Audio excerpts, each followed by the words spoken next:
Hello दोस्तों।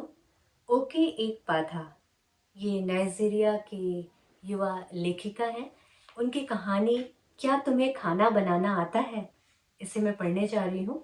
ये कहानी शाही की गमक किताब में संकलित है, जो यादवेंद्र द्वारा अनुदित और संपादित है और संभावना प्रकाशन से ये किताब आई है। कहानी क्या तुम्हें खाना बनाना आता है। क्या तुम्हें खाना बनाना आता है, वह पूछता है।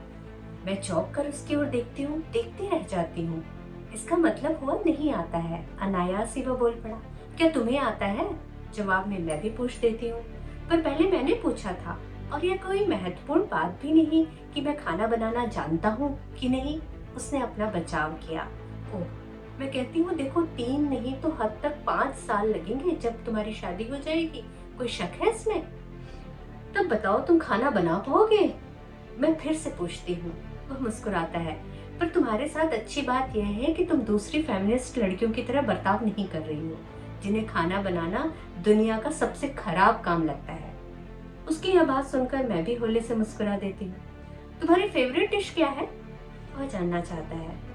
स्टार्च और बेंगा, मैंने जवाब दिया। अच्छा, डेल्टा की हो तभी तो। मैंने स्वीकार में सिर हिलाया। पर जानती हो इसे बनाते कैसे हैं। मैंने अपना सिर फिर हिलाया। कैसी बात करती हो, ये तुम्हारी फेवरेट डिश है और तुम्हें उसे बनाना भी नहीं आता। मान लो ये तुम्हारे पति की भी फेवरेट डिश हुई।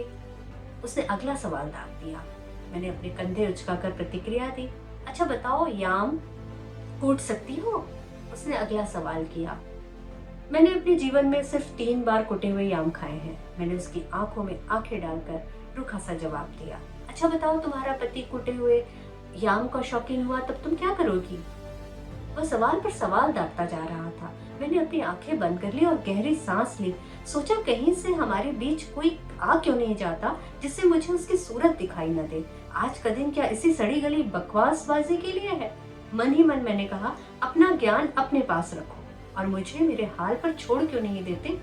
आखिर हम दोनों शादी थोड़े ही करने जा रहे हैं। मैंने तो कभी सोचा भी नहीं था कि तुम मेरे पति बनोगे।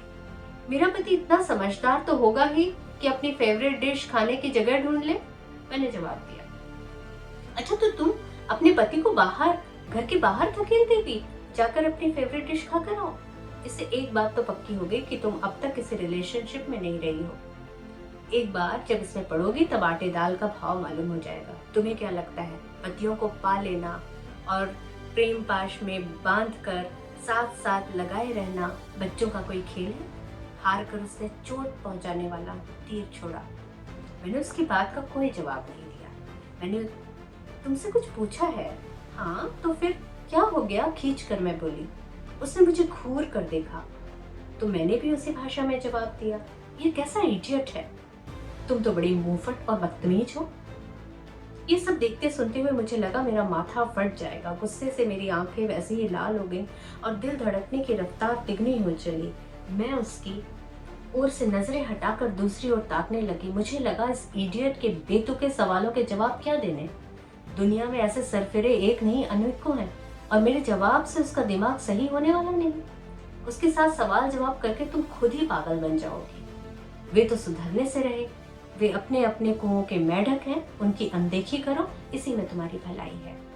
मुझे नहीं मालूम कि तुम अपने आप को ज्यादा सयाना समझती हो या नहीं, पर ऐसे जवाब देकर तुम यह जरूर साबित करने पर आमादा हो कि घर पर तुम्हें ढंग से सिखाया पढ़ाया नहीं गया है, तुम्हारी ढंग से ट्रेनिंग नहीं हुई है।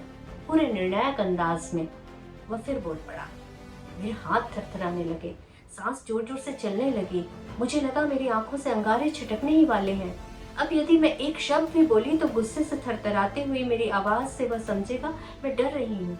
असलियत पता चलते ही उसको लगेगा मैंने गुस्सा होकर सार्वजनिक रूप से उसकी इज्जत उतार दी है, जबकि वास्तविकता यह है कि उस जैसे मूड इंसान का पूरा वजूद ही मेरी शख्सियत और समझ का सरासर अपमान है। पर यह इस बेवकूफ को कभी समझ भी नहीं पाएगा और उसकी उम्मीद भी नहीं।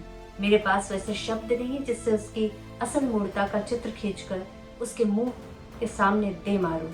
फिर मुझे लगा उसे सारी बात बगैर किसी लाग लपेट के आमने सामने मुंह पर सुना ही देनी चाहिए, लेकिन मुझ पर गुस्सा इस कदर हावी हो चुका था कि ऐसा करती तो उपयुक्त शब्दों को वह अपनी छाया में ढक लेता और अर्थ का अनर्थ भी हो सकता था। सो मैंने चुपचाप अपना सामान उठाया और फौरन कमरे से बाहर निकल गई।